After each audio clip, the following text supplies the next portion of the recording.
सूचना देने के लिए महाराष्ट्र के संत श्री नरहरिनाथ महाराज ने अपना एक दल भेजा।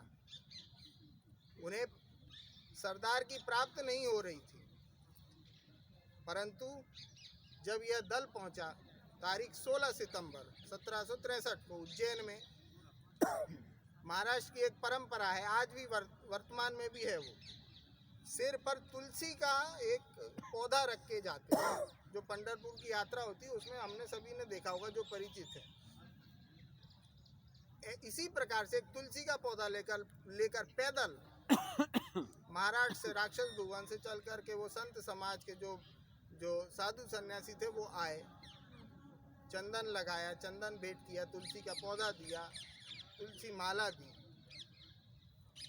कुछ जो भी भेंट लाए थे वो भेंट दी और उन्हें नरहरिनाथ महाराज जी से मिलने का आग्रह किया और उनका निमंत्रण भेजा कि महाराज साहब आपको उनसे मिलना है। उसके अगले दिन ही उन्होंने उसका, आप देखिए कि एक इतने बड़े महायोद्धा अपने अन्य कामों में व्यस्त, परंतु उन्होंने संत समाज की किस प्रकार से उनके मन में जो आदर भक्ति थी वो देखिए। अगले ही दिन उन्होंने अपनी एक सैन्य टुकड़ी को तैयार किया और अगले दिन 20 तारीख को वहाँ से चल पड़े। उज्जैन से नर्मदा पार करने में उनको 23 तारीख को उनकी मुलाकात हुई नर्मदा के दक्षिण तट पर श्रीनाथ नरहरिनाथ महाराज से। तारीख 23 सितंबर 1763 को मुलाकात हुई। उन्होंने कहा कि आप यहाँ रुकिए, वे रुके और जब वे निकलने को हुए तब पंचामृत का प्रसाद देकर उन्होंने श्रीनाथ की उपाधि दी। बोले आज से आप भी श्रीनाथ।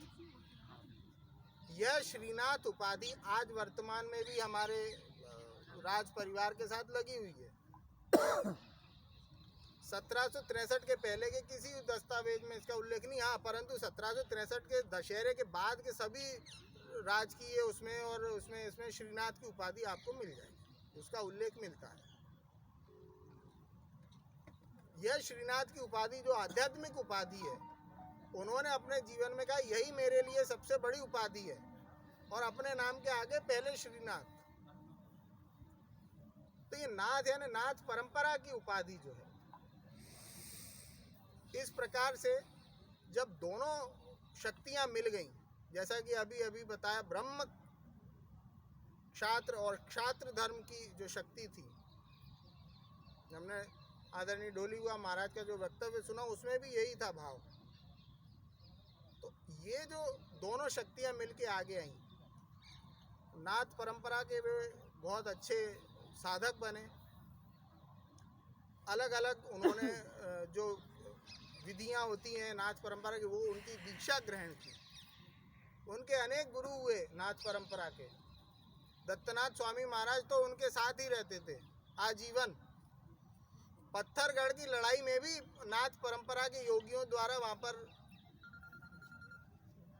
पर अपना क्षात्र धर्म का उन्होंने अपने उज्जवल उसका इतिहास है उसका। पत्थरगढ़ की लड़ाई जो रोहिलखंड में नजीब खान और उसके वंशजों को हराया जब था, तो ये जो 1772 में ये फिर वहाँ से ढोल भी लाए, तो जो सिंहपुरी में उज्जैन में आज भी रखे हुए सुरक्षित।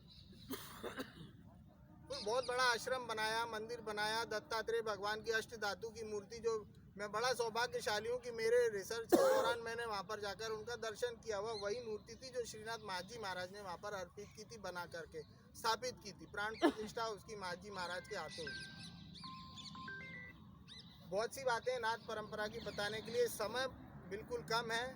मैं आज्ञा लेना चाहूँगा और अपना वक्तव्य समाप्त करने से पहले मैं उन सभी वीरों को, उन सभी हुतात्माओं को यहाँ पे स्मरण करना चाहूँगा, उन्हें नमन करना चाहूँगा, जिन्होंने देश रक्षा के लिए अपने इस राष्ट्र यज्ञ में एक समिधा के रूप में अपना पूरा तन मन धन सब कुछ अर्पित कर दिया।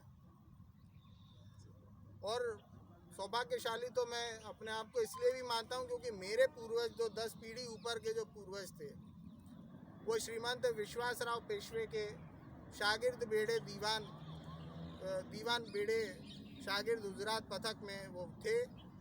और बहुत उनका जब उन्होंने कहा कि आपको किसी प्रकार से हानि नहीं पहुंचाएगा कोई शत्रु, क्योंकि पहले मेरा शरीर है आपके सामने। खावन दादा जोड़ा जिथे पड़े जिथे माजे शीर कमल पड़ती, लिए हमारे पूर्वजों का वाक्य है। यानी हमारे स्वामी का, हमारे राज्य के धनी का जब जूता गिरेगा वहाँ पर उस स्थान पर, तो उससे पहले मेरा सिर कटा हुआ नीचे पड़ा हुआ मिलेगा। इस प्रकार से उन्होंने रक्षण किया अपने स्वामी का। उग्रखेड़ी में आज भी उनकी समाधि है। उग्रखेड़ी पानीपत से दक्षिण दिशा में दिल्ली की तरफ आते हुए रास्ते में बीच में एक गांव पड़ता है। आज वर्तमान में एकता कॉलोनी बनी हुई है। वहाँ पर